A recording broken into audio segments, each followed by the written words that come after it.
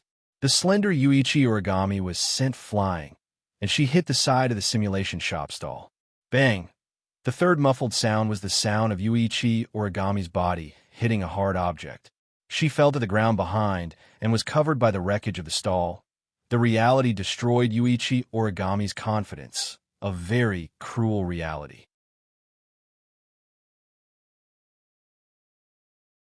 Chapter 1240. Bang! The simulation shop stall that was the size of a building was directly smashed into pieces, turning into debris and burying Kite origami bit by bit. Looking at Kite origami that was covered in the debris of the simulation shop stall, Wien took a deep breath and shook his head. Have you calmed down now? Let's talk after you calm down. Cough, cough. In the debris, Kite origami pushed away the debris of the simulation shop stall that piled up on her body. She coughed twice and wanted to stand up, but she couldn't do it no matter what. Because of the Tori, the injuries on Kite origami's body were not too serious, but the injuries were still not optimistic.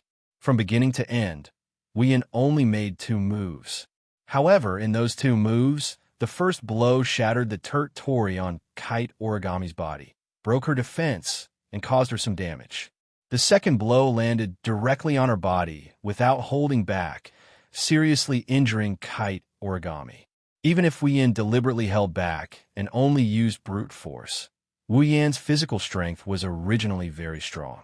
Not only did he have the body of a true ancestor, but he had also been purified and strengthened by the magical pool water. Even if it was just brute force, it was not something that ordinary people could resist. The current Kite origami was very strong. How could the strength that she had paid a painful price for not be strong? However, she was only a little stronger than Jinna, not enough to be compared to Irene. Compared to Wu Yin, she didn't even need to think about it. Lying in the debris of the simulation shop stall, Kite origami tried her best to raise one of her hands. She couldn't help but grit her teeth, and her heart was abnormally sad. Whether the injury was serious or not, it didn't matter to Kite origami at all. Compared to the injury on her body, Kite origami's heart was the real injury. Was this the power that she had exchanged for at the cost of her life? Was this what she relied on to defeat all the elves in Heavenly Palace City? In the end, wouldn't he be unable to take revenge for himself? In this case, even if she could defeat the other elves, what was the use? He looked at the hand that he had raised with all his might. Toichi origami looked at the trembling bird and extended it into the air, as if it was a believer who had fallen into darkness and was pursuing the light. His originally bright eyes gradually dimmed. Power. He needed strength. He needed to be able to take revenge. The power to grant wishes. He had sacrificed the youth of the first half of his life, spending almost all of his time on what others would consider to be extremely cruel training was all for the sake of strength. He sacrificed a large amount of sleep to study the usage of equipment, to improve the control skills of the CR unit and undergo extremely dangerous combat training was also for the sake of strength.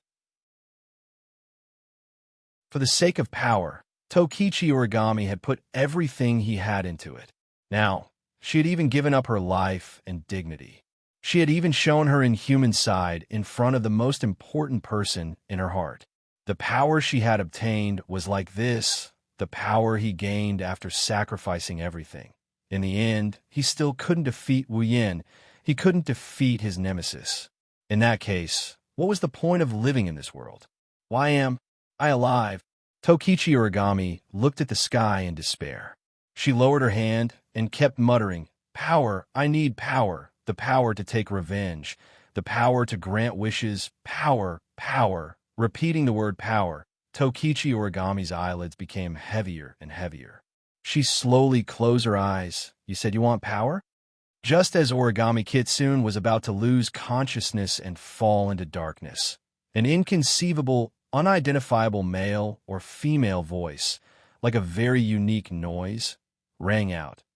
The sudden sound caused Kita origami, who was about to fall into darkness, to wake up. Her eyes instantly opened. Then Tokichi origami saw. She saw an object that was even more inconceivable than a voice, no. Rather than an object, It was more accurate to say that it was an existence. That's right. It was a pure existence. It was impossible to describe it as anything concrete. He could barely feel that it existed there, but he couldn't see it in its physical form. He could only see a group of mosaic-like things floating there, as if it was watching kite origami. Tokichi Origami looked at it in a daze. You are me? It seemed to be laughing, but she didn't know what it was laughing at. After laughing, it opened its mouth and said, I am an existence that can give you power. Power! Tokichi Origami's dim eyes suddenly lit up. Yes, power. It asked with a seductive tone. Do you want power? I can give it to you, and it's an extremely powerful power. Extremely powerful power. Tokichi Origami forgot to breathe and forgot to react. She just stared at it in a daze. There was only one word left in her heart. That is power. With Tokichi Origami's personality, even if she didn't treat it as an illusion, she wouldn't be so easily led by it and fall into its topic. She might even become hostile towards it because of her vigilance. But now, it appeared at the moment when Tokichi Origami's heart was at its weakest. Thus, Tokichi Origami used her subconscious to answer this question that she had decided on from the start. Power. I want power. As if he had gone crazy, Yuichi Origami squeezed out his voice and used all of his strength to shout out. No matter what price I have to pay, no matter what I have to sacrifice, give me power. Give me absolute power. Give me power to surpass everyone. Surpass all fairies. Surpass the strongest power of Ito Shido. At this moment, Tokichi Origami's shout was definitely enough to create an echo that resounded through the entire Sky Palace Square. But strangely, not only did the shout not create an echo, only it and Tokichi Origami heard it. Other than that, this voice couldn't even be transmitted through the air. As for it smiled. She couldn't see its expression. She couldn't even see its body shape, but Tokichi Origami could feel it. It was indeed smiling. If you want it, I'll give it to you. It opened its mouth and stretched out its hand towards Kenichi's origami. On top of it, there was a gem that was emitting a dazzling white light like a star. Take it. This is the power you want. The power I want. Tokichi Origami held her breath and stared at the gem in its hand. She couldn't help but ask, It can give me power? Yes. Yes, great power. Yes, the power to defeat Ito Shido. Yes. There was an imperceptible pause in its tone before it answered immediately. Yes. Tokichi Origami held her breath, and her breathing quickened. She looked at the gem as if she was possessed. She unconsciously raised her hand and extended it towards the gem. As if disdaining Tokichi Origami for being too slow, it also extended its hand towards the gem. The gem was getting closer and closer to Tokichi Origami's hand. Just as Tokichi Origami's hand was about to touch the gem, a black shadow suddenly barged into this world of two people and instantly wrapped around its hand. That black shadow was also a hand. Both Tokichi Origami and it were stunned. They didn't expect this to happen. It was also at this moment that a third person other than Tokichi Origami and it spoke. I'm clearly here, but you're treating me as if I don't exist. This is the first time I've encountered something like this. As soon as he finished speaking, a torrential flow of magic power abruptly surged. Boom! The vast amount of demonic energy transformed into a violent shockwave that hit it and sent it flying. Instantly, it that was covered in mosaics shot out like a cannonball. It smashed one stall after another and created a deep trench in the ground. It only stopped after smashing into another stall. Then, its head raised its head and looked forward. In the next moment, it saw Wu Yan's cold smile. In Wu Yan's hand, its gem is quietly lying there. It's emitting a gentle white light.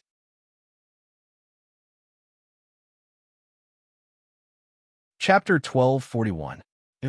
Tokichi Origami looked at Wu Yan, who suddenly appeared beside her and knocked away who wanted to give her power. Her pretty face was slightly distorted. However, Wu Yan didn't have the time to pay attention to Tokichi Origami. His eyes were attracted by the incredible existence in front of him, covered in mosaic. He didn't know if it was a man or a woman, a human or a ghost. It wasn't the first time Wu Yin saw this existence. It wasn't the first time Wu Yin saw its form either. However, this was the first time he saw it face to face. Staring at the existence floating in the air, Wu Yan's eyes gradually rippled. "You're Phantom, aren't you?" Phantom tilted its head. Its strange voice was a little confused, but it quickly became relieved. "Is Phantom referring to me? That's my identification name, right?" "What? Don't you know?" Wu Yin sneered. "Umph. I heard from Kwang-san that you're quite good at collecting information, right?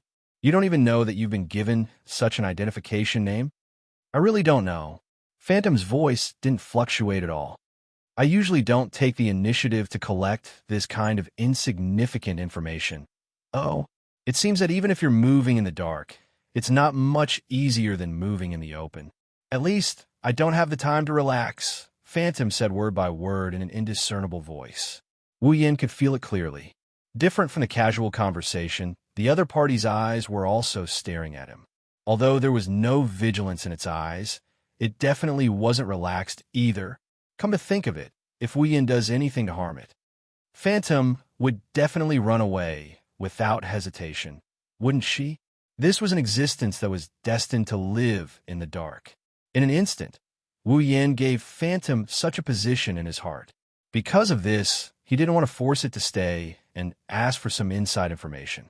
Before he was sure that he could catch Phantom, Wu Yin didn't dare to act rashly. After all, encountering a phantom is not an easy thing to do.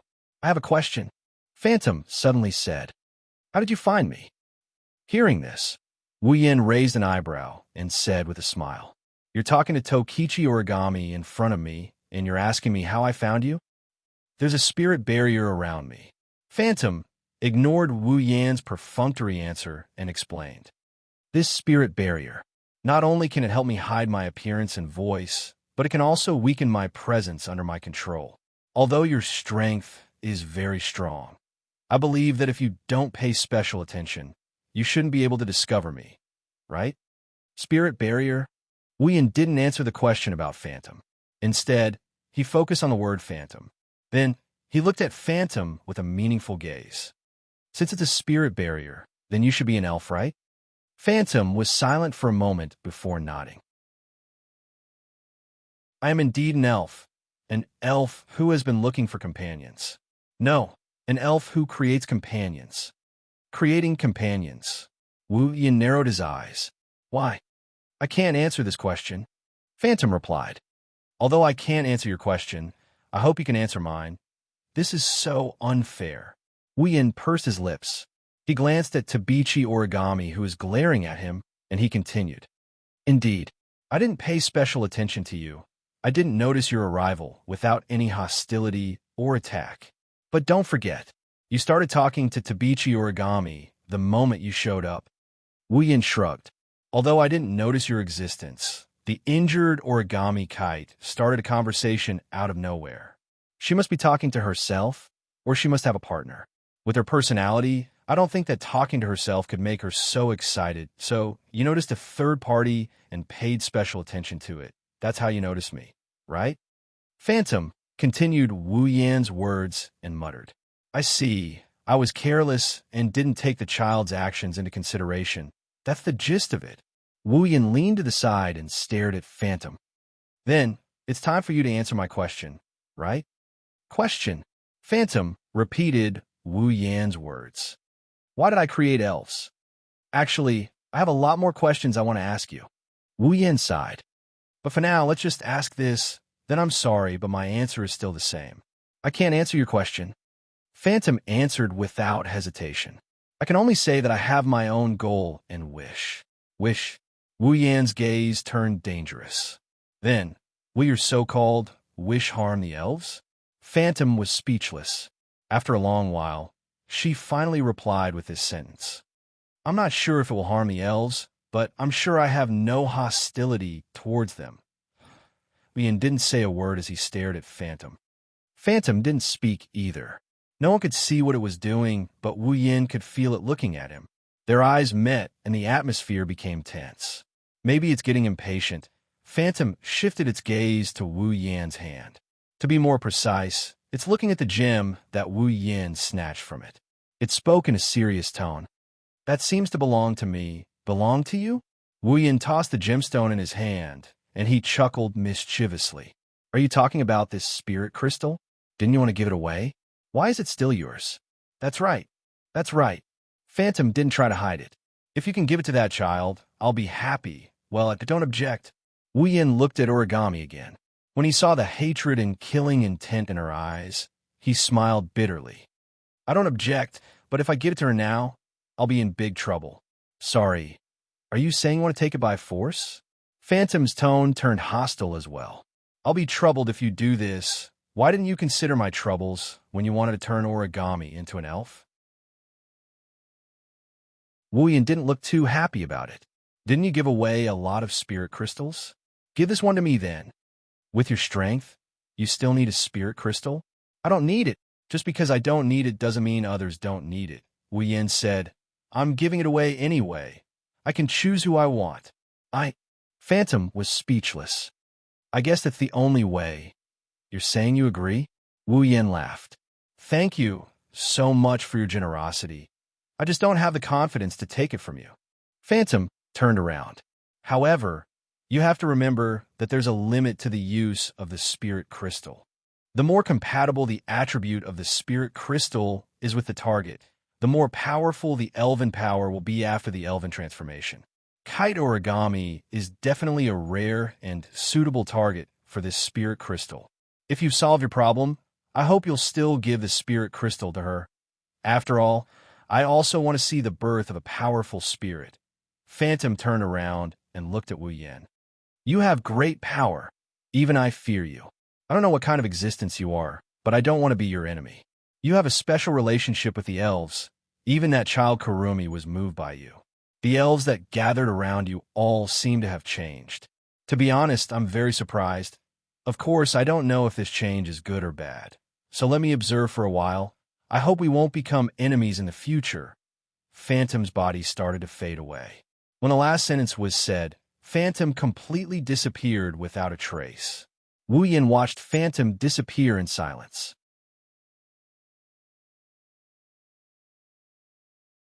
Chapter 1242. Above Heavenly Palace City, Fraxinus. Repair progress is at 80%, estimated to be completed in 3 hours. Memory erasure is in progress, searching for remaining targets. The impact of this incident has been contained within the effective range. Related follow-up missions are in progress. The impact of the incident on Heavenly Palace Square is minimal. There shouldn't be any trouble. Listening to the Ratatosker members in the command room reporting the progress and summary of the work while operating the instruments in their hands, Coterie, who was on the command platform, rubbed her forehead and finally nodded. Finally, the impact has been minimized. There won't be any more trouble. I have to thank Mei Jio for this. Wu Yan patted Mei Jio's head and praised her. If Mei Jio hadn't used the Army Destroyer Singer to control all the witnesses in the Heavenly Palace Square, we probably wouldn't have been able to find her even if we wanted to erase their memories. Moreover, we didn't let any outsiders barge into the Heavenly Palace Square and disperse the crowd. Is that so? Mei Jio beamed, and she hugged Wu Yan's arm. She started talking in a sweet voice. Then, is there a reward? Reward? Reward? Wu Yan scratched his cheek and shrugged. That depends on what reward you want. I'll give it a try if I can. Mei Jio pouted her lips and tapped them with her finger. She looked at Wu Yan expectantly. Seeing Mei Jio's performance, how could everyone not understand what the reward was? Not to mention the anxious uncles and aunties. Even Yi Ji and Shi Xian had guessed what was going on, and they immediately voiced their dissatisfaction. You only used a bit of Reiki, and you want to get my master's lips? My master's reward isn't that cheap. Agreed. Yagia and Shi Xian did their best to help. Considered a reward. Everyone should be treated equally. Everyone should be rewarded. Everyone. The 4 bunnies' little faces flushed red. They hurriedly pulled down the hat on their heads and pretended to be ostriches. Kurumi tilted her head. Her eyes curved into crescents. Even though Coterie had already taken care of the matter by the time I got here, it's still not over yet. But I also want to get a reward. Is this really a reward? Coterie snorted coldly. Don't turn your head. You're just benefiting others. What are you guys talking about? Sure Xiang was the only one who was at a loss. What's the reward? What kind of reward would everyone want? Since everyone has one, I want one too. Can you stop arguing? His request for a kiss was interrupted by a group of girls. Meijio couldn't help but feel displeased. Even if everyone wants it, they have to line up behind me. Why? Do you want me to be behind you? Refute. Shi Xian believes that first come, first served isn't calculated like that. I'm fine with that. I have a share too. The group of elven girls voiced their opinions one by one. Some were as dissatisfied as Meijio, some were indifferent and just wanted to join in the fun, and some were still in a state of confusion. There were even some who almost fainted from shyness. For a moment, the entire command room was filled with the noisy voices of a group of elven girls. Sigh. Wu Yin and Coterie looked at each other and sighed. The commotion at the Celestial Palace Plaza has been quelled. The midnight ritual has been postponed to tomorrow due to an unknown incident. I'm pretty much done with wrapping things up. There shouldn't be any problems. Wu Yin pursed his lips as he looked at Coterie. Everything should be fine here, right? What could possibly happen? Coterie pursed her lips. Irene, Mira? After Meth was taken down by me, the rest of the DM magicians weren't even worth mentioning. They couldn't even escape because of the arrival of Kurumi, Yakuya, and Shi Xian. They were all captured. Coterie glanced at Wu Yan. Including the strongest magician in that world, even Irene was captured. Wu Yan flinched for a bit before he started gloating over his misfortune. That Will Scott must be like a cat on a hot tin roof right now. What? I don't know what happened to Will Scott, and I don't want to know. What I want to know is what happened to Tabichi Origami. Coterie frowned. Why did she come to you? It doesn't look like it's because of the DM's order. Do you think Tabichi Origami joined the DM? Wu Yin smiled bitterly. Well, it's not impossible, but that's not the point. The point is, Tabichi Origami seems to think I'm the one who killed her parents. How's that possible? Coterie chuckled. Tabichi Origami's parents died 5 years ago. How long have you been in this world? Others might not know Wu Yan's background, but Coterie, as Wu Yan's summoner, knew better than anyone else. Wu Yan has only been in this world for about half a year. How could he be the killer of Tabichi Origami and her parents who died 5 years ago? She must have been tricked by the DM and used as a pawn. Coterie's guess made Wu Yin smile bitterly again. Even if she's tricked, she'll have to come up with something to trick her. Otherwise, with Tabichi Origami's personality, she won't believe a one-sided story if there's nothing to prove I killed her parents. Wu Yin sighed and looked at Coterie. How's Tabichi Origami?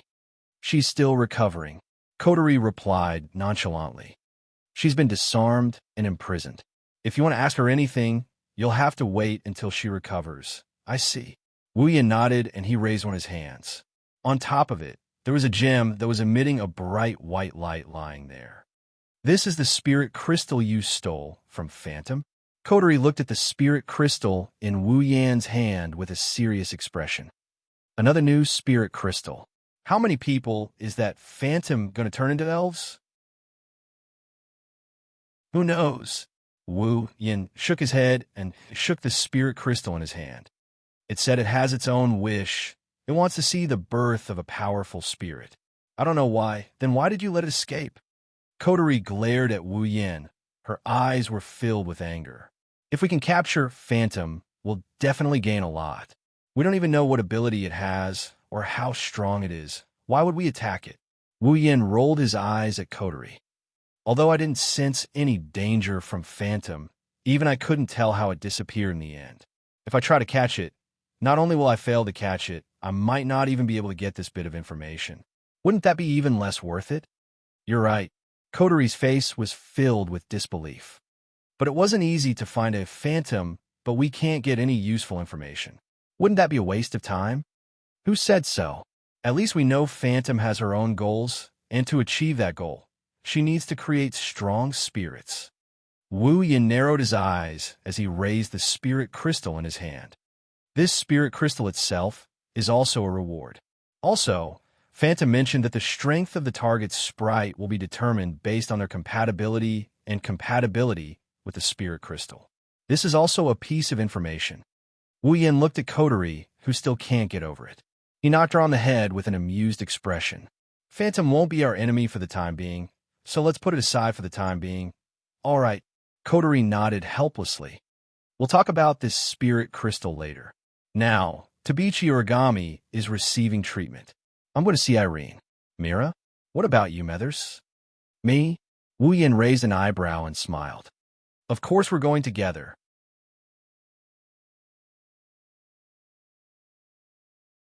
Chapter 1243. This is one of Radatasker's underground facilities in Heavenly Palace City.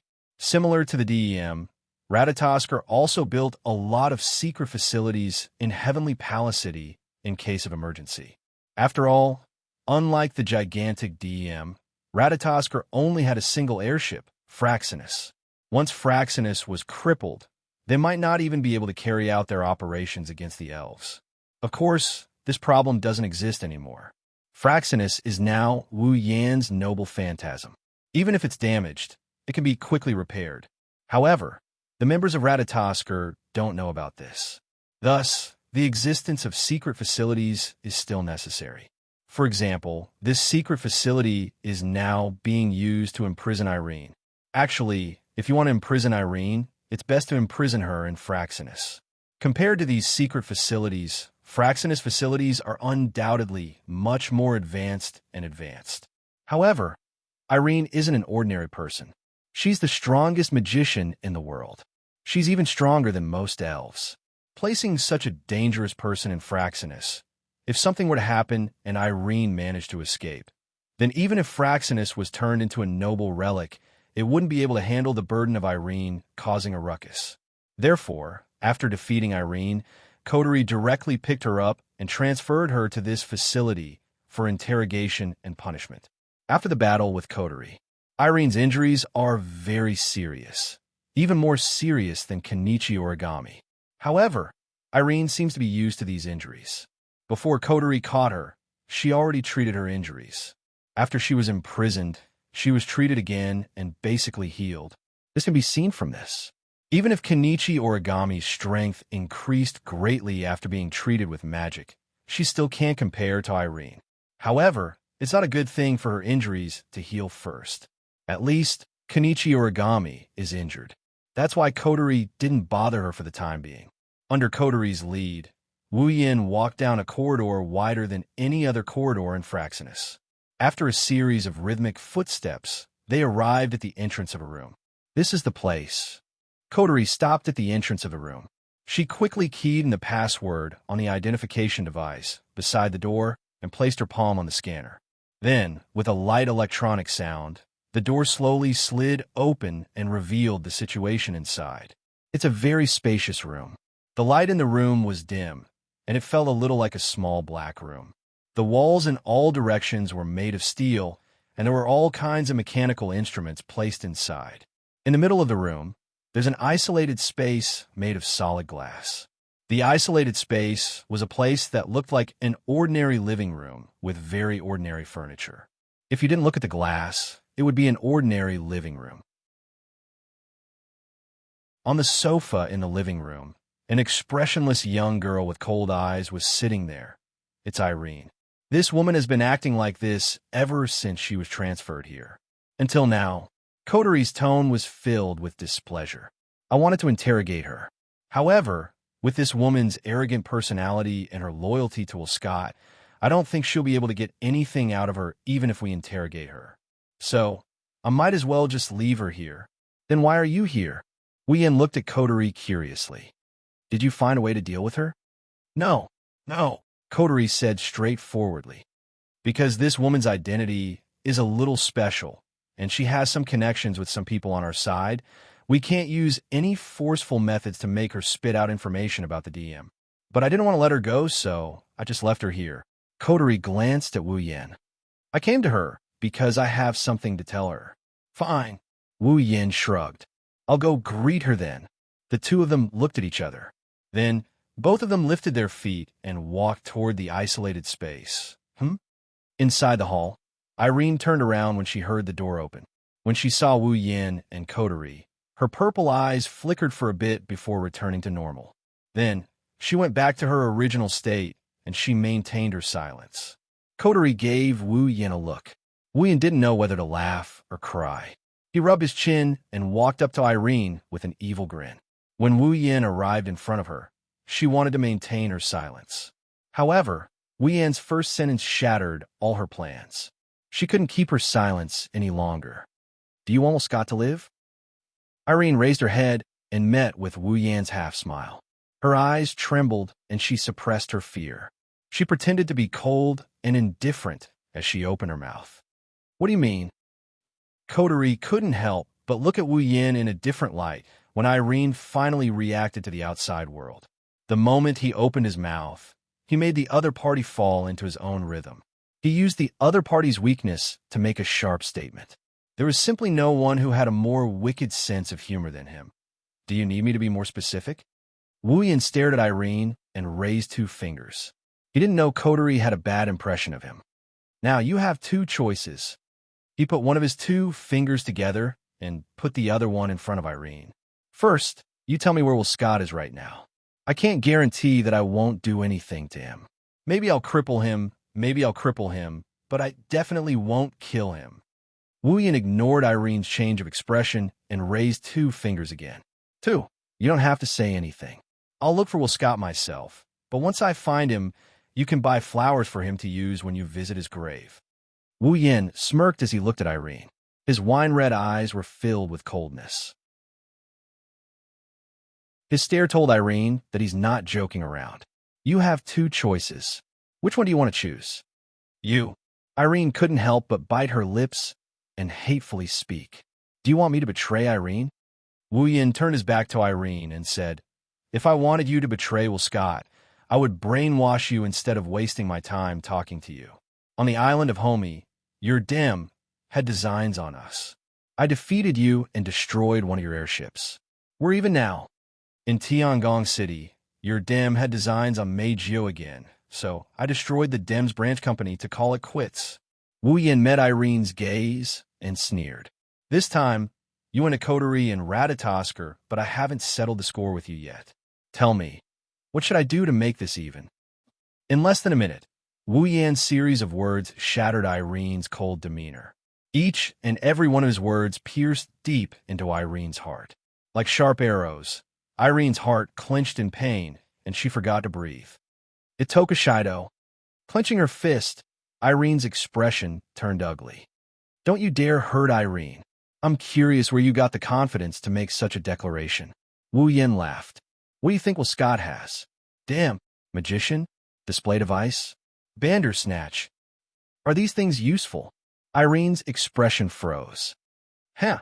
Wu Yin grinned at Irene's stunned expression. "As long as I'm here, your Dem will never be able to do anything to us. What's more, you're still in my hands now.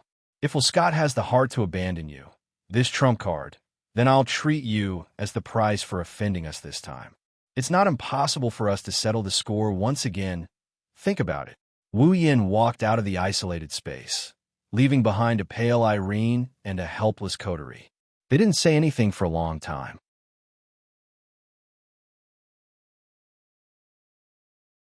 Chapter 1244. In the sky above Tiangong City, Fraxinus. Inside an isolated ward, Tabichi Origami, who is wearing a hospital gown, is lying on the bed. She glared at Wu Yin, who is standing beside her bed with a hateful expression. "Wu He." "Sure, Dao." Looking at how Tabichi Origami looked like she wanted to pounce on him and bite him, to be honest, Wu Yin felt a lot of pressure. Obviously, Tokiichi Origami had completely regarded him as the enemy who killed his parents. But Wu Yin didn't do anything. The feeling of being wrongly accused was really too unpleasant. What's even more annoying is that the person who wronged him is a cute girl. Moreover, she was a cute girl that he was more or less acquainted with. How can Wu Yin feel good about being wronged by a cute girl? He can't beat her up and she won't believe him. Rubbing his aching forehead, Wu Yin looked at Tabichi Origami with a mentally and physically exhausted expression. He enunciated each and every word that came out of his mouth. Listen up, I didn't kill your father, nor did I kill your mother. Tabichi Origami's expression didn't change in the slightest when she heard that. Her face is still filled with hatred. Obviously, she didn't choose to believe Wu Yan's words. Sigh. Wu Yan sighed helplessly. What should I do to make you believe me? I won't. I won't believe you. Without even thinking about it. Yuichi Origami bit her lips. Her voice sounded like it was squeezed out from the depths of her throat as she looked at Wu Yan coldly. I saw everything with my own eyes. What did you see it? When did you see it? What did you see? 3 questions popped out in a row, perfectly displaying Wu Yan's frenzied mood. Even if you think I'm your enemy and you want to kill me, you should at least let me know what happened. I didn't do anything. Why are you so sure I did it? You should at least give me an explanation. That's right. Toka stood up and shouted at Tabichi Origami. Shido would never do something like that. Umph. Yakuya snorted. He crossed his arms in front of his chest. Master, if he killed someone, he would definitely admit it. Plus, you can't do anything to him even if he admitted it. There's no need to pretend. I agree. Shixien raised her head slightly, closed her eyes, and nodded heavily. I believe Master. Since Master said he didn't do it, then he didn't do it. That's right. Meijio chimed in. She said helplessly, My dear is so strong. Why would he do anything to a normal couple? Back then, when I accidentally hurt some powerless fans, Dear also lost her temper. She taught me a good lesson. I think so too. Sigue raised his hand weakly. Brother Shido wouldn't do anything to normal people. Kotori and Kurumi didn't say anything, but their eyes told Tabichi Origami that they believe Wu Yin didn't kill her parents. However, Tabichi Origami didn't buy it. Instead, she glared at Kotori, Kurumi, and Toka. Do you want me to believe a bunch of elves? Ha! Kotori sneered. You're still discriminating against me like always. You brought disaster to this world. You have no right to say such things. Tabichi Origami gritted her teeth and glanced at the elven girls. It's because of your existence that so many disasters happen in this world. Only by killing you can peace be restored to this world. There won't be another example like me. When my family was destroyed by you, Toka and Yakuya were furious. They wanted to step forward, but Wu Yin stopped them. He looked at Tabichi Origami. Indeed, when the 10 fragrances appeared, it destroyed many places and caused many disasters. But fortunately, there has never been a case of anyone being injured. The destructive power of the 4 fragrances space quakes from the present realm is very low. It may be able to injure people, but it is not fatal. Yi Juya and Shixien had the strongest spatial tremors when they appeared, but they were always in the air. They didn't even destroy a single building, let alone humans. Kotori and Meijio were transformed from ordinary humans into elves. Apart from Meijio appearing once, they've been living as ordinary humans for the rest of their lives. Wu Yin looked at Tabichi Origami and took a deep breath. So, I'm sorry, but I will never agree with your theory of destroying other people's families. A warm current flowed through the hearts of Kotori, Toka, Yoshino, Yashioya, Yoshihiro, and Meijio, causing them to involuntarily smile. However, what they got in return was an even colder gaze from Koichi Origami. What about her? Tabichi Origami's eyes narrowed as she looked at Kurumi. Are you going to say she's never harmed anyone? All the elven girls were speechless, unable to say a word. Perhaps, when Kwang-san appeared, she didn't hurt a single person because Heavenly Palace City had taken comprehensive measures to defend against space shocks. But later, she killed more than 10,000 humans with her own hands. How could a being known as the evilest elf not have harmed anyone before? The elven girls were speechless. Kurumi didn't retort either. Wu Yin was the only one who opened his mouth to speak. Those people who killed Kurumi aren't bad people who only know how to bully the weak and fear the strong. They're pests in society. Wu Yin said bluntly. It doesn't matter if a person like that dies. Kurumi was stunned by Wu Yan's words. The smile on her face widened. Tabichi Origami opened her eyes and stared at Wu Yin. Her voice was as cold as ice. As expected, I won't believe you. At this point, I don't expect you to believe me. Wu Yin waved his hand as if he had given up. He glanced at Tabichi Origami. However, I want to know why you think that I'm the murderer of your parents. Tabichi Origami didn't speak, nor did she explain. She just continued to stare at Wu Yin, releasing an extremely sharp gaze. Wu Yin smiled bitterly, patted his cheek, and stood up. Since you don't want to say it, then I can only use a more violent method. He walked directly to Tabichi Origami. Before she could react, Wu Yin suddenly stretched out his hand and put on her forehead. Your memory, let me read a little bit. As soon as his voice fell, Wu Yin closed his eyes. A trace of magical power emerged from the hand on Tabichi Origami's forehead, and it operated at an extremely fast speed. Before Tabichi Origami could react and try to break free from Wu Yan's hand, a mysterious small magical formation appeared in Wu Yan's hand with a burst of light. The sudden bright light pierced Tabichi Origami's eyes, and she instinctively closed them, forgetting to struggle. It didn't take long before the light weakened and the surging magical power calmed down. Wu Yin released his hand from Tabichi Origami's forehead and opened his eyes, filled with shock and confusion. What's wrong? Kotori couldn't help but ask. Did you read anything? Yes. Wu Yin nodded and he met Kotori's gaze. His eyes and face were filled with confusion. Tabichi Origami obtained a video from Scott. The video inadvertently captured the scene of Tabichi Origami's parents' death. In the video, the person who killed Tabichi Origami's parents is me. You. The fairy girls held their breaths. Miko hurriedly spoke. Could it be a forgery? Or is there a mistake? A forgery? Wu Yin pondered for a moment, then shook his head. Perhaps, but I can't see any signs of forgery in the video. Don't tell me you also think you killed Tabichi Origami's parents. Kotori frowned.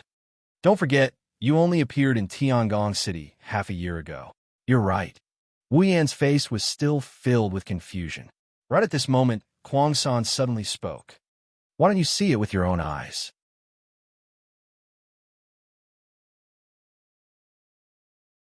Chapter 1245. Why don't we see it with our own eyes? Kurumi's words instantly attracted everyone's attention, including Tokichi Origami, whose face was full of surprise. See it with our own eyes? Wu Yin hesitated and asked Kurumi, You mean? To confirm Wu Yan's guess, Kurumi nodded with a smile. Her voice spread throughout the room.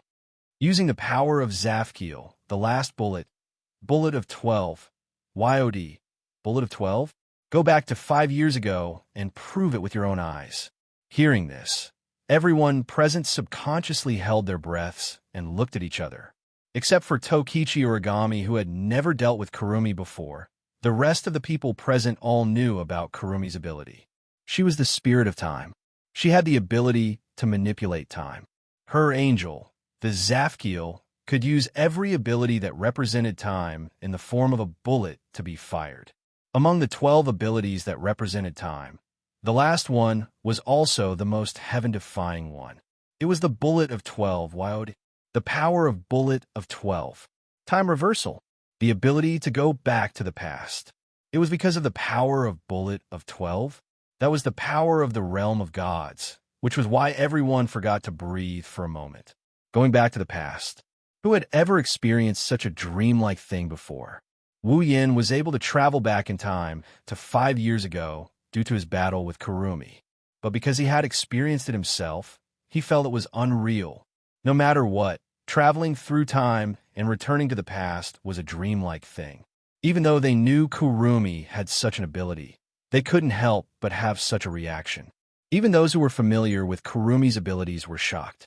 Needless to say, Origami, who had just learned of Kurumi's ability for the first time, was even more shocked.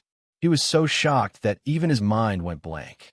Finally, Wu Yin, who had experienced going back to the past, reacted first. He scratched his cheek and frowned. Using the power of bullet of 12? Using the power of bullet of 12 to go back to the past to confirm something, isn't that making a big deal out of nothing? I don't think so, but Kwang-san, on the other hand, disagreed. I recall that my husband once told me that an accident occurred during our battle, and we were transported back in time to 5 years ago. That was also when Kotori's power was sealed, right? Wu Yin nodded. Kurumi's expression turned serious. Then, is it possible that it was at that time? What if my husband accidentally killed Origami's parents? That's impossible. Kotori refuted before Wu Yin could say anything. You should have seen the memory that was erased by Phantom, right? Before my brother disappeared, he had always been by my side. How could he have killed Origami's parents? No, I wasn't by your side when I first appeared, Wu Yin said calmly. At that time, I first appeared in other places. Later, I found Kotori, and before I found Kotori, I was always alone. In other words, Meijio covered her mouth to suppress the shock that surged up in her heart.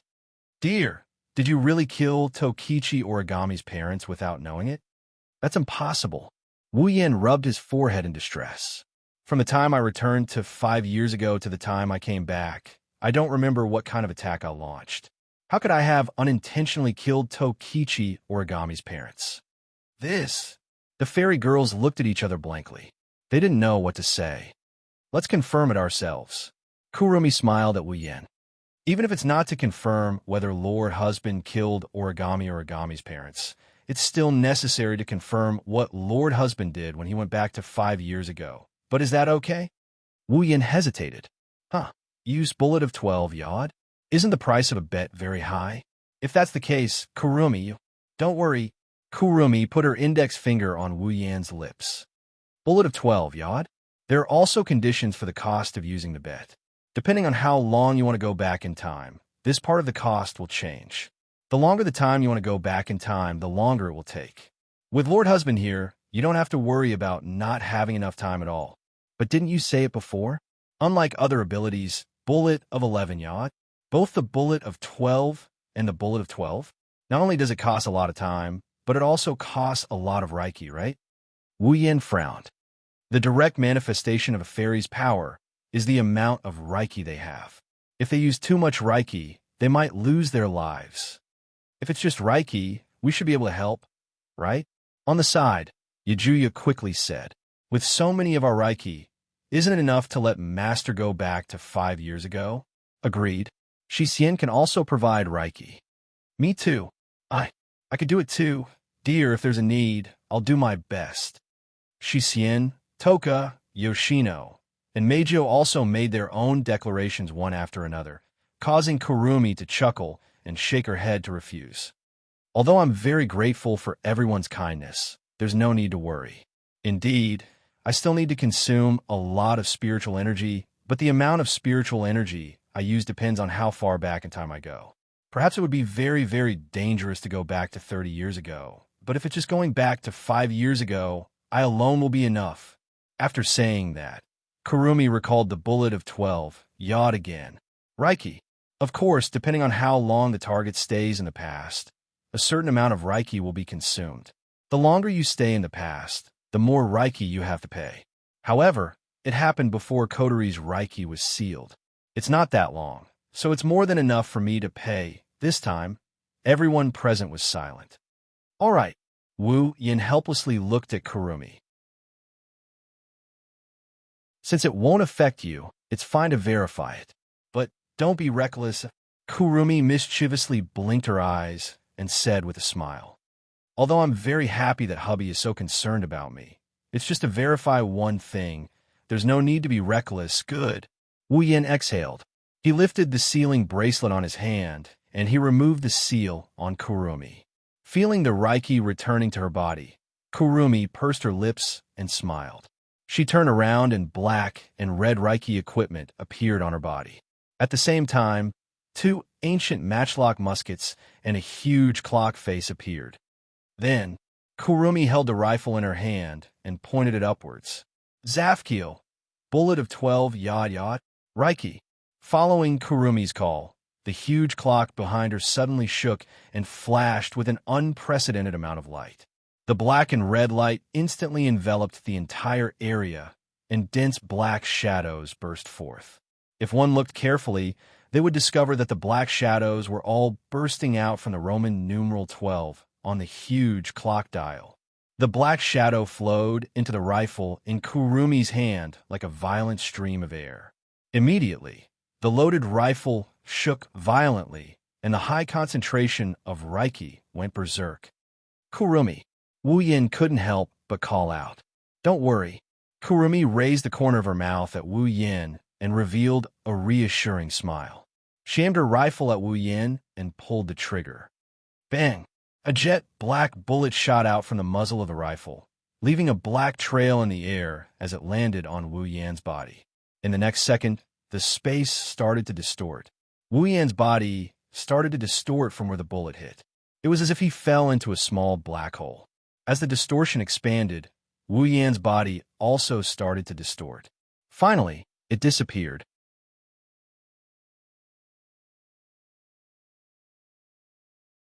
Chapter 1246.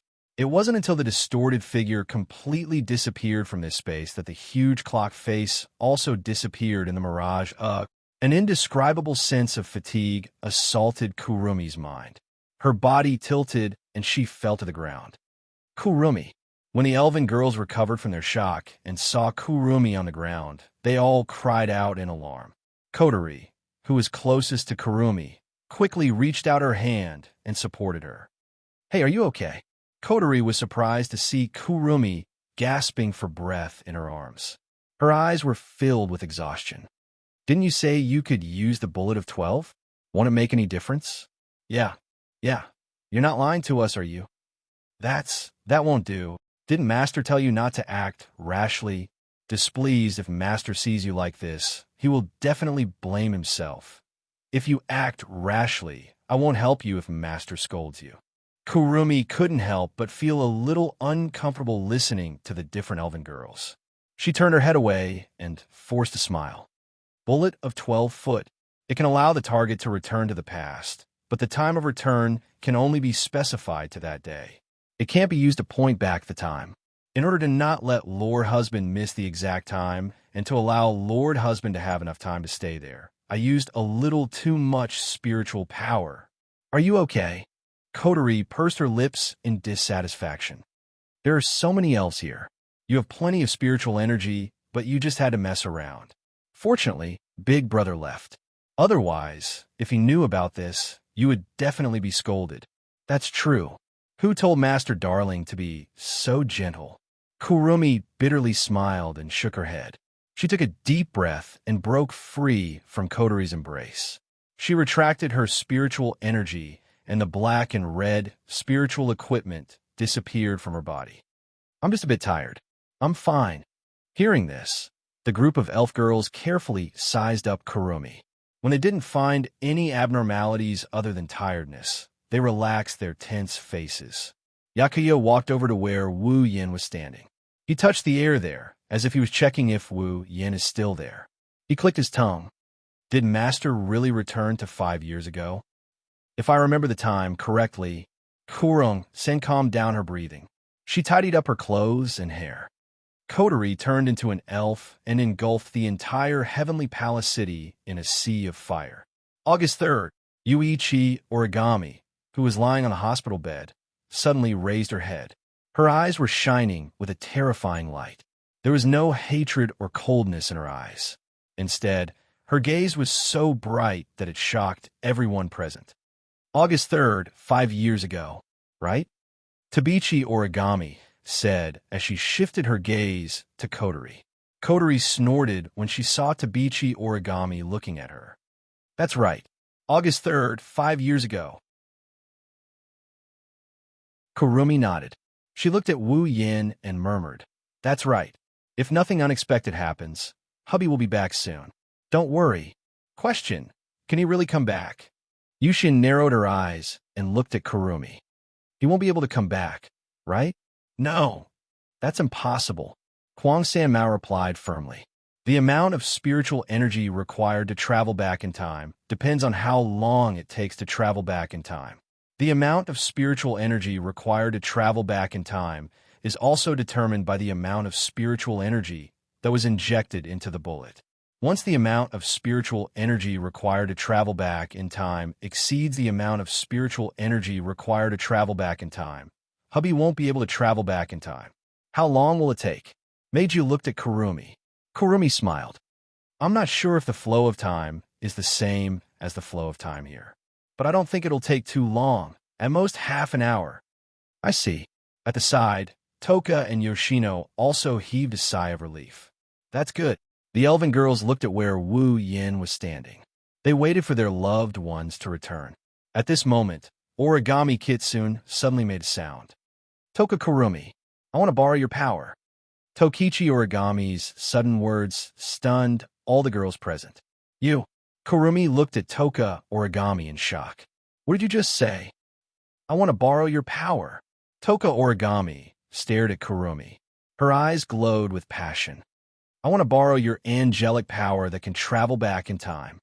Hearing Tabita Origami's words that contained a different kind of emotion and the rich light in his eyes, Tabita, Yoshino, Yagoya, Shisien, and Meijio didn't know how to react. They could only stare blankly at Tabita Origami with their mouths slightly agape. Is this still the cold and emotionless Toka Origami? Kotori and Kurumi glanced at each other as if they had seen through Tabichi Origami's thoughts and looked at her. You want me to use the bullet of 12 on you? Do you want to bet on it? That's right. Toka Origami's eyes rippled. She looked at Kurumi and said, as long as you promise to help me, I could do anything you want. You want to return to 5 years ago too, right? Kotoni said to Tabichi Origami expressionlessly. You want to change history and save your dead parents, right? The elven girls gasped upon hearing this, and Tabichi Origami clenched her fists tightly. Unconcealable hope and determination appeared on her face, confirming Kotori's words. Change history. Kurumi's expression became slightly absent-minded. The way she looked at Toichi Origami also began to change. Return to the past and change history. She was so similar to herself in the past. Kurumi took a deep breath. Her eyes sharpened. What if I refuse? Yuichi Origami's eyes narrowed as he stared at Kwang-san and said in a deep voice, Then, no matter what it takes, I will make you agree. Her resolute words reverberated through the area and entered the ears of everyone present. At this moment, all the elven girls present could feel the determination in Kitaichi Origami's heart. Indeed, with Toka Origami's personality, she would do anything to save her parents. As long as she can make Kurumi use the bullet of 12 on her, she would do it without hesitation. Yuichi Origami's mind was very smart, and her personality was very calm. However, once she encountered something related to her parents, she would make extremely reckless moves. When the elves were annihilated, this calm girl would charge into the fray. She would even ignore the orders of her captain and superiors to kill the elves. When encountering her enemy, this usually calm girl would immediately go crazy. She was so crazy that in order to kill her enemy, she would ignore the ordinary people around her and launch an attack. If Toka Origami's classmates saw her like this, they wouldn't be able to recognize her. Who would have thought that the originally calm and composed Origami Kitaichi would act recklessly under certain conditions without considering the consequences? Thinking of this, Kurumi and Kotori had a helpless expression. If it was me in the past, I might not mind helping you. After all, for me now, the cost of using Angel is no longer worth mentioning. The cost of using the bullet of 12 can go back to 5 years ago. Kurumi looked into Toka Origami's eyes. But I still won't agree.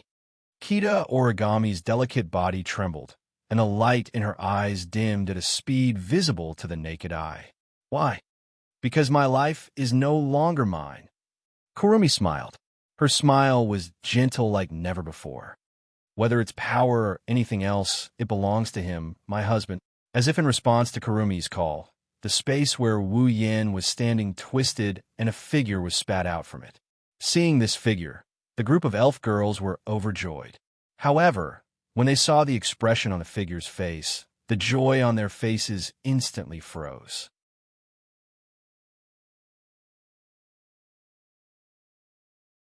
Chapter 1247. Bitterness. Bitterness is written all over his face. Wu Yin appeared in the isolation ward again, this time in front of everyone. Bitterness is written all over his face. This made all the elven girls and even Tokichi Origami hold their breaths. Their hearts suddenly tensed up. Could it be that Wu Yin really did something 5 years ago that caused the death of Tabichi Origami's parents? The elven girls' faces changed at this thought. Tabichi Origami's face turned ugly.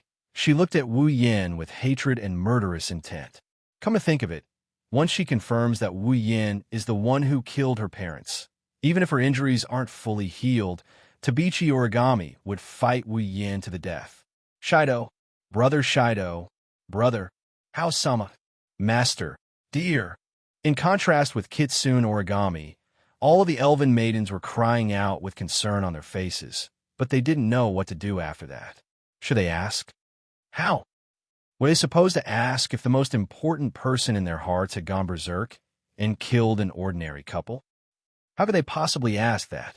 With such thoughts in mind, the elven girls stood rooted to the spot and panicked. Kotori and Kurumi were the more rational ones and were the first to calm down. They quietly walked towards Wu Yin and stood on his left and right. Are you all right? Even Kotori couldn't help but be cautious at this moment. Her tone was extremely soft as she asked this question. Did it go through bullet of 12? Do you feel any discomfort after using the bullet of 12? If you feel something is wrong, please tell us how-sama. Kurumi also spoke. Her red eyes met Wu Yan's gaze. After all, I've never used the bullet of 12 before. This is the first time I've used it. The ability to reverse time is limited to cognition. If it's used in practice, it's hard to avoid some problems. Yes, sure, Dao. Tin Fragrance said worriedly. Where do you feel uncomfortable? You must tell me, even if you are the master of the 8 dance of the hurricane. It's hard to avoid being plagued by illness. Yakuya tried to lighten the heavy atmosphere with a humorous tone. He raised his head and puffed out his chest. He pretended to be arrogant. Don't worry. You are my master. I won't laugh at you. I'm concerned. I hope that master will not hide it from me. Shixian also opened her bright silver eyes and stepped forward. He approached Wu Yin. Otherwise, Shixian will be very worried. Fourth aunt didn't say anything. Instead, she came to Wu Yan's side and held his hand. Her beautiful eyes were filled with unconcealable worry. Meijio directly hugged one of Wu Yan's arms. Her beautiful face was filled with gloom. Seeing the unconcealable worry on the faces of the elven girls, Wu Yan's heart warmed. The bitterness on his face faded away and turned into a gentle smile. All right, don't worry. Wu Yin patted Meijio and Fourth Aunt's head and grinned. I'm fine. Seeing the genuine smile on Wu Yan's face, the elven girls relaxed. Only Tabichi Origami stared at Wu Yin and spoke in a deep voice.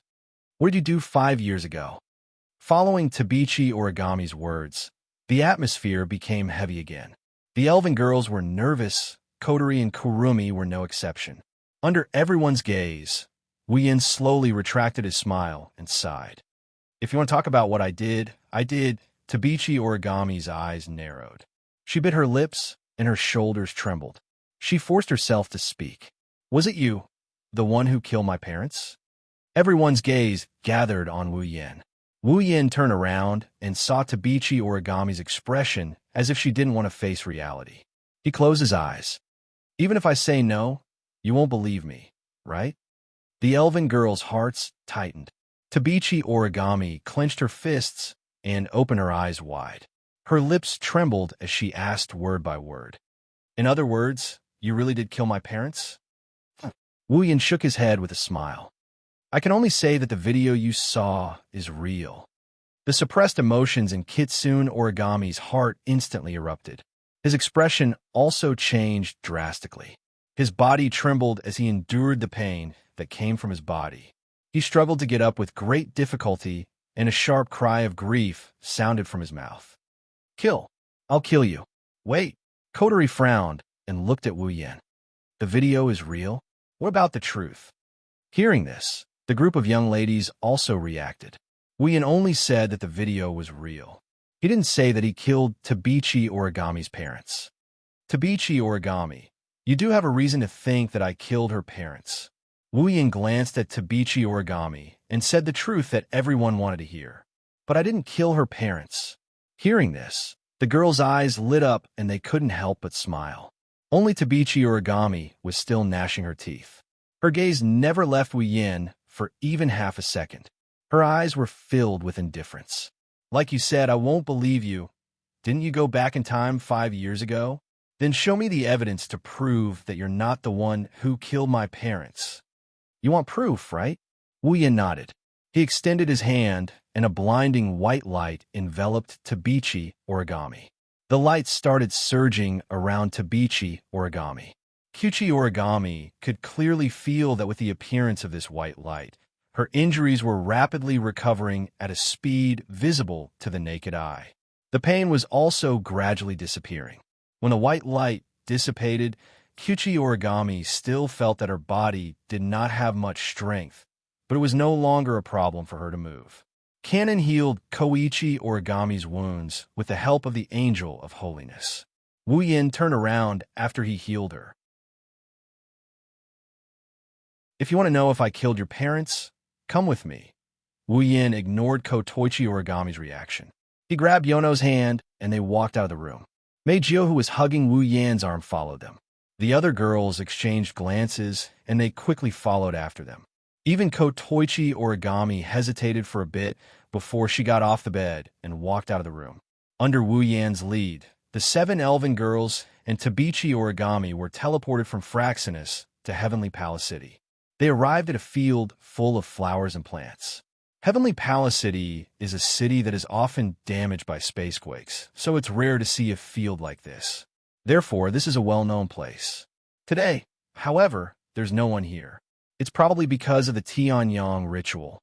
With Wu Yan in the lead, the 9 of them entered the wilderness. They passed through the beautiful scenery and headed deeper into the wilderness. It didn't take long for them to arrive at a place overgrown with weeds. Wu Yan stopped, and he scanned his surroundings. It should be here. Where's the evidence? Tabichi Origami asked coldly, as if she was prepared to ask this question. Where's the evidence you're talking about? Wu Yan didn't answer Tabichi Origami's question.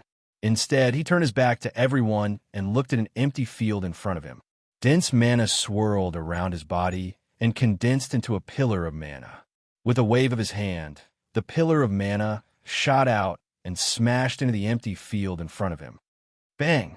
With a loud explosion, a shockwave as strong as a tsunami blasted out. The shockwave engulfed the entire area in a cloud of dust. Wu Yan didn't care about the shockwave. He raised one of his hands, and mana surged out from his palm. In the next moment, all the girls saw, in front of them, 2 huge blocks of ice flew out of the dust and landed in front of Wu Yan. Ice blocks. The girls looked at each other and walked forward. However, when they saw the full appearance of the ice block, their eyes widened and their faces were filled with shock. What? Tabichi Origami's expression changed drastically. In the end, her eyes were filled with disbelief. Kite Origami muttered absent-mindedly, as if he was sleep-talking. Dad! Mom, yes. There are 2 people in the ice blocks. They are Tabichi Origami's parents. How? How? All the girls present were dumbfounded.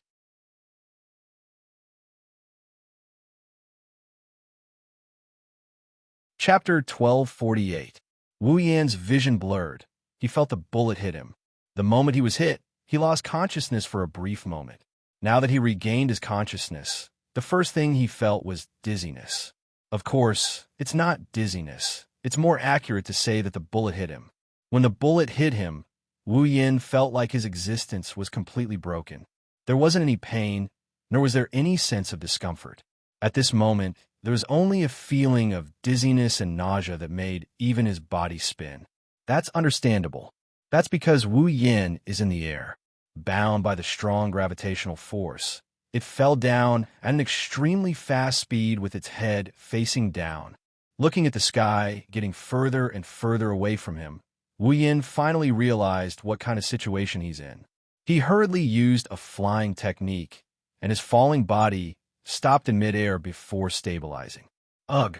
Wu Yin shook his groggy head as he floated in midair. He looked down and he frowned. Where is this? Opening his wine-red eyes, Wu Yin started observing his surroundings. The first thing he saw was a sun that was emitting a golden radiance. It's almost as red as blood. Sunset? Wu Yin scratched his cheek. So it's evening?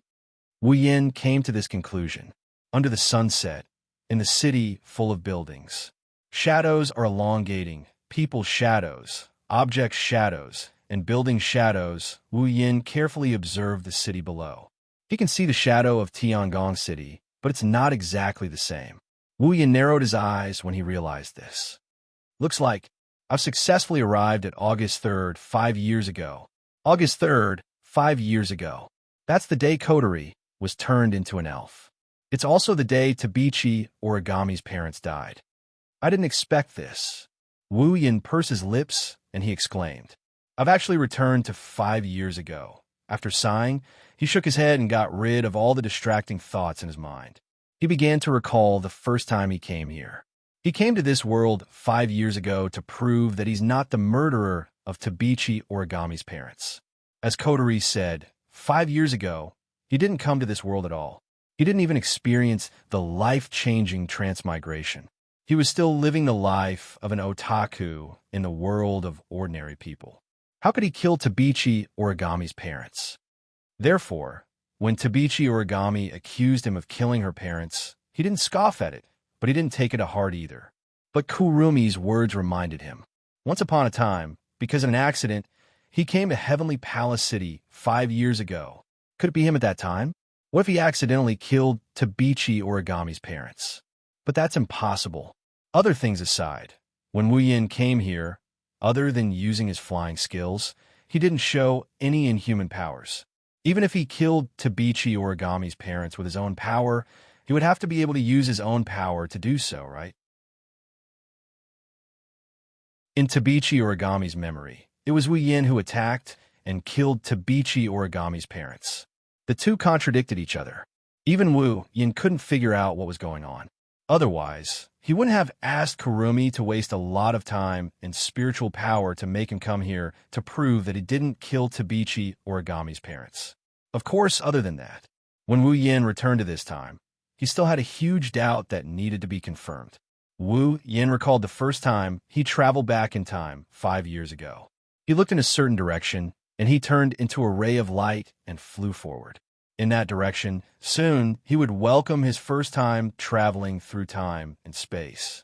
He only needed to follow him at that time and monitor him all the time.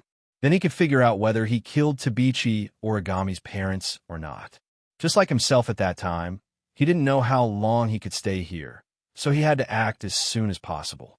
After clarifying his purpose, Wu Yin flew toward his destination at top speed.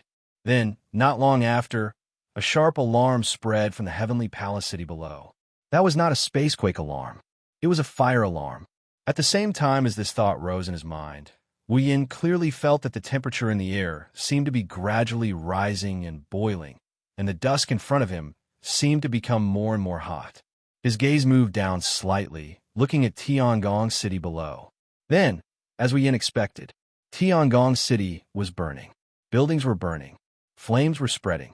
There were also the sirens of fire trucks and ambulances, fire alarms, people's screams, messy footsteps, and all the sounds were intertwined, forming a hellish scene in the sea of fire. Looking at the panicked people running crazily on the streets, Wu Yin sighed and turned his head away. With his strength, wanting to extinguish this fire was a simple matter. However, in that case, it would definitely cause irreversible historical changes. At present, Wu Yin didn't have the confidence to be strong enough to do such a thing as changing history as he wanted without causing any impact. Therefore, he could only watch the big fire in Tiangong City. He He simply closed his eyes and flew to the place where he arrived in his memory. After a long time, suddenly, a strange feeling appeared in Wu Yan's senses, making him stop abruptly. The magical power on his body rose, and a crude invisibility was used to hide his figure. In the next second, a very familiar figure appeared. It was Wu Yan, who traveled through time and space and came to Tiangong City 5 years ago. Looking at how his previous self went from a face full of panic to forcefully calming down and flying forward, Wu Yan felt curious, and at the same time, he hurriedly followed her. In the past, he was just a half-baked true ancestor who hadn't even reached the 8th level. He didn't have the heaven-defying red jade mode, nor did he have a powerful familiar. Although he wasn't at the 8th level due to the endless martial training and true ancestor bloodline, for the current Wu Yan, he was an existence that could be pinched to death with one hand. Therefore, Wu Yan was very confident in following his previous self, not afraid of being discovered. He carefully observed his previous self's every move to see if he inadvertently did anything. Unfortunately, Wu Yan was disappointed. Well, it wasn't that he was disappointed. His previous self didn't do anything. He just kept flying forward until he reached the center of a burning sea of fire. When he saw the young coterie, he stopped and flew down. At this point, it can be said that the death of Tokichi Origami's parents had nothing to do with Wu Yan. After all, after meeting the young coterie and sealing her spiritual power, his past self would disappear under the gaze of the young coterie and return to the world 5 years later. Just now, his previous self was also under his own surveillance. He didn't do anything unnecessary. It didn't match the image in Tokichi Origami's memory at all. Could it be that the image was fake? With this thought in mind, Wu Yan observed his past self. He comforted Kotori, who was crying because she turned into a fairy. Then, he gave her the sealing bracelet. Then, he floated into the air amidst Kotori's cries and screams before disappearing into thin air. Nothing out of the ordinary happened during the whole process. Wu Yan watched his previous self disappear in midair and a part of Kotori's memory erased by the phantom that appeared in the center of the sea of fire. He sighed and frowned. The suspicion of him killing Tokichi Origami's parents can be cleared. However, Wu Yan wasn't happy at all. How did Tokichi Origami's parents die? How should he solve the other question in his mind? Wu Yan turned his head, and he looked in a different direction. He turned into a ray of light, and he continued flying forward. You're tuning into the Warrior Lore YouTube channel. Don't forget to subscribe and join us on this journey to catch the most captivating stories.